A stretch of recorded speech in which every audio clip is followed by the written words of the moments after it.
नमस्कार दर्शक बंधु, आजिर सुविचार दीपर कहानी बहुत अजब होता है।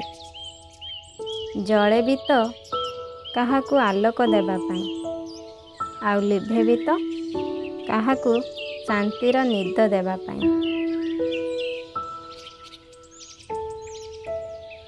निजकू सर्वदा सुना कॉइन भली बनातु, कारण नाଳରେ पड़िथिले भी तार दाम केबे भी कमी न थाए।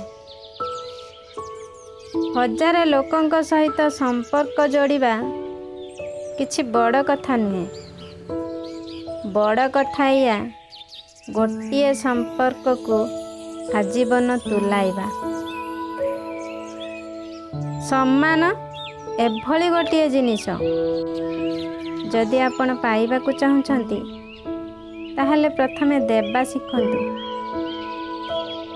मोर ए वीडियोटी आपण मानकू भल लागितिले please like share and subscribe करदेबे।